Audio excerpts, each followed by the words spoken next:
जमशेद जी में परोपकार के संस्कार कूट कूट कर भरे थे।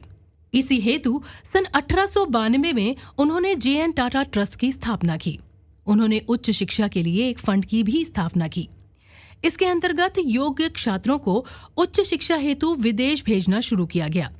इस योजना के तहत भारत के कई शुरुआती इंजीनियर, सर्जन, फिजिशियन, बैरिस्टर तथा आईसीएस अधिकारी लाभान्वित हुए थे।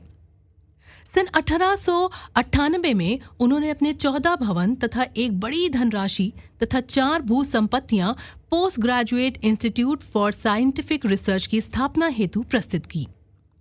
यद्यपि ब्रिटिश सरकार की हीला हवाली के कारण उनके जीवन काल में उनका यह सपना पूरा न हो सका, लेकिन उनकी मृत्यु के बाद उनके बेटों ने इसे पूरा कर दिखाया।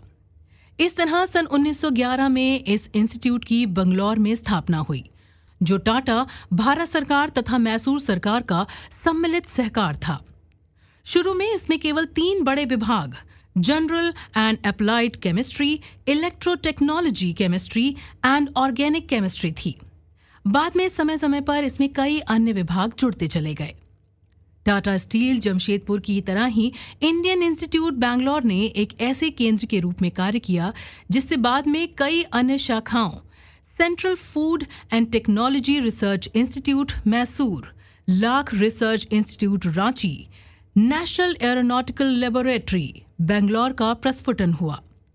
इसमें अन्य संस्थानों की स्थापना एवं विकास में भी अपना योगदान किया।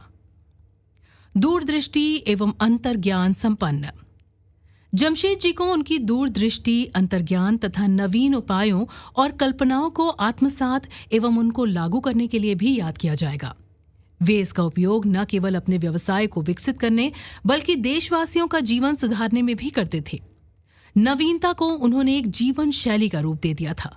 वे प्रथम व्यक्ति थे जिन्होंने बग्घी में रबर टायर सर्वप्रथम इस्तेमाल किया था। बंबई में वो प्रथम ऑटोमोबाइल चालक थे। उन्होंने आवश्यक कार्यों के लिए उदारतापूर्वक दान दिया। वे उच्च सामाजिक आदर्शों से ओतप्रोत थे।